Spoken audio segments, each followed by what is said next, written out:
வணக்கம். ஓம் ஸ்ரீராம், ஜெய் ஸ்ரீராம். இதில் பாபாவுடைய ஒரு ஒரு மெசேஜ் பார்க்க போகிறோம். இப்போது நமக்கு தீங்கு பண்ணக்கூடிய இந்த விஷய ஜந்துக்கள் அடித்து கொல்லப்படணுமா, இல்லை அது நம்ம எப்படி கையாளணும் அப்படிங்கிறத பாபா சொல்ல பாருங்கள். அவர் என்ன சொல்கிறாருன்னா, தேயிலானாலும் பாம்பானாலும் கடவுள் எல்லா ஜீவராசிகளுக்குள்ளும் வசிக்கிறார்.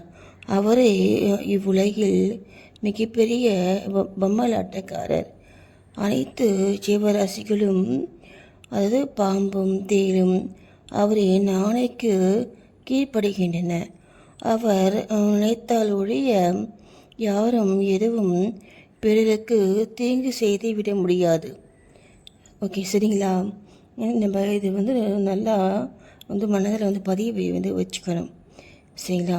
கடவுளுடைய இஷ்டம் இல்லாமல் எந்த ஒரு காரியங்களையும் யாருக்கும் செய்திட முடியாது, சரிங்களா? அதனால் நமக்கு பிறர் மூலமாக ஒரு துன்பம் வந்தாலும் அதை நம்ம அதை ஏற்றிக்கிட்டு அதுலேருந்து மீண்டு வர்றதுக்கான வழியை தேடிட்டு நம்ம அவங்க மேலே அந்த தவறு உண்டாக்குறவங்க மேலே நம்ம கோபம் கொள்வது நமக்கு நல்லது கிடையாது.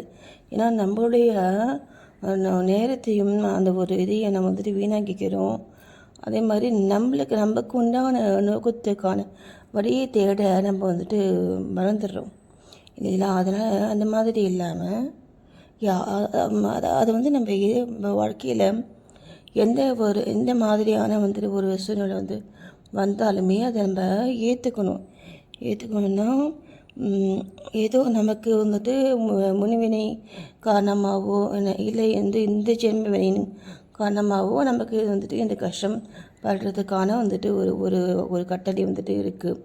அப்படிங்கிற மாதிரி ஏற்றிட்டு நம்ம வழியை நம்ம பார்க்குறோம்னா நமக்கு அந்த துன்பம் பெரிய ஒரு அளவில் ஒரு தாக்கத்தை உண்டு பண்ணாது. இங்கே பாருங்கள், அப்போது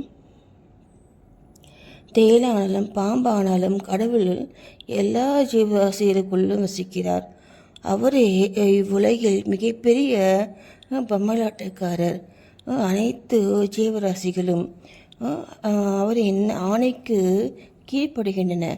அவர் நினைத்தால் ஒழிய யாரும் எதுவும் பிறருக்கு தீங்கு செய்துவிட முடியாது. உலகம் அவரையே முழுவதும் சார்ந்திருக்கின்றது. எவருமே எதுவுமே சுதந்திரமானவர்கள் அல்ல. எனவே நாம் கருணை கூர்ந்து எல்லா ஜீவராசிகளையும் நேசிக்க வேண்டும். துணிச்சல், வீரமுள்ள கொலைகள், சண்டைகள் இவைகளை விடுத்து பொறுமையாக இருக்க வேண்டும். கடவுளே அனைவரின் பாதுகாவலர், சரிங்களா? அந்த மாதிரி சொல்கிற பாருங்க. இப்போது எனக்கு பார்த்திங்கன்னா ஒரு ஒரு ஹெல்ப் தேவையான கட்டத்தில் எங்கள் அண்ணனுக்கு எனக்கு சாதகமாக மாற்றி, ஏன்னா அவங்களுக்கு நம்ம நீடு இருக்குது அப்படின்னு தான் அவங்க நம்மக்கிட்ட எல்லாருமே ஒரு சுயநலத்துக்காக செயல்படுறாங்க இல்லையா? மனித பிறவி அப்படிக்கும் பொழுது இப்போ என்னுடைய அவசியம் அவங்களுக்கு தேவை அப்படிங்கிற மாதிரி எனக்கு ஒரு ஆட்டில் கொடுத்து அதை அது அவங்களுக்கு அதை உணர்த்தி உணர்த்தி ஏன்னா அப்போ தான் அவங்க மூலமாக எனக்கு எங்கள் ஃபேமிலிக்கு ஹெல்ப் பண்ணுறதுக்காக அது இவ்வளோ வேலைகளை எல்லாம் பாபா செய்தார், சரிங்களா? ஆனால் பார்த்திங்கன்னா எனக்கு அவங்க கீழே எந்த ஒரு ஹெல்ப்பும் வாங்கிறதுக்கு எனக்கு இஷ்டம் இல்லை, சரிங்களா? எனக்கு இஷ்டம் இல்லை. அதனால் நான் அதை நான் ஏற்றுக்கலைன்னா அது என்னென்னா நமக்கு ஒரு அவங்க தான் நமக்குள்ளே ஒரு அங்கீகாரம் இல்லாத இடத்துல நம்ம நம்ம அதை பற்றி நம்ம நினைக்கக்கூடாது இல்லைங்களா.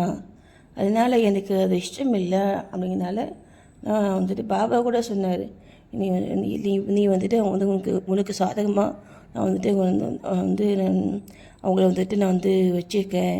நீ வந்துட்டு உன்னுடைய மெடிசன்ஸ், உன்னுடைய ட்ரக்ஸு இதெல்லாம் நீ வந்து அவங்க மூலமாக நீ வந்துட்டு இது பண்ணிக்கோ, சேல் பண்ணிக்கோ அப்படின்ட்டு அப்படின்ட்டு நிறைய விஷயங்கள் சொன்னார். அவருக்கு பாபாவுக்கு வந்து முக்கியம் வந்துட்டு என்ன தெரியுங்களா, அவர் எல்லா மனிதர்களுமே வந்துட்டு ஒரு ஒரு வெறுப்பு இருக்காது அவருக்கு. யார் மேலேயுமே ஒரு ஒரு தேவை, இவங்க தேவையில்லாதவங்க அப்படிலாம் இருக்காது. ஆனால் தன் பக்தர்களுக்கு வந்து அவர் வந்துட்டு எவ்வளோ வந்து என்ன செய்ய முடியுமோ அந்த மாதிரி அந்த அளவுக்கு அவர் அந்த சூழ்நிலையிலேருந்து சாதகமாக மாற்றி தருவார். சரி, ஆனால் நமக்கு வந்து அவ்வளோ இம்பார்ட்டன்ட் கொடுப்பாரு. சரி, உனக்கு அந்த வாய்ப்பு இருக்குது, என்ன நீ வந்துட்டு இப்போ இது வந்து நீ பயன்படுத்திக்கோ அப்படின்னு கூட வந்துட்டு சொல்லுவார். ஆனால் எனக்கு அது வந்து இஷ்டம் இல்லை. அதனால் நான் வந்துட்டு அது வந்து ஒரு பெரிய விஷயமாக வந்து எடுத்துக்கல. அப்போது பாபா வந்துட்டு ஓகே இப்போ நெக்ஸ்ட்டுக்கு அப்படின்ட்டு நமக்கு நம்மளை வந்து அவர் எப்பயுமே கூட இருந்து நான் வந்து ஏன்னா அவர் வந்து ஒரு ஒரு கடவுள் கூட இருக்கும் பொழுது நம்ம அவர் மூலமாக பலன் அடையணும்னா முதல்ல அவரை நம்ம நினைக்கிறதுக்கான ஒரு தகுதி வந்துட்டு வந்து இருக்கிறவங்கள நம்மளை மாற்றிக்கணும். அது மட்டும் இல்லை, அதை வந்து அவருடைய அந்த ஒரு மெசேஜை வந்து வாங்குகிற அளவுக்கு நம்ம வந்துட்டு வந்து ஒரு தெளிவாக இருக்கணும் இல்லைங்களா.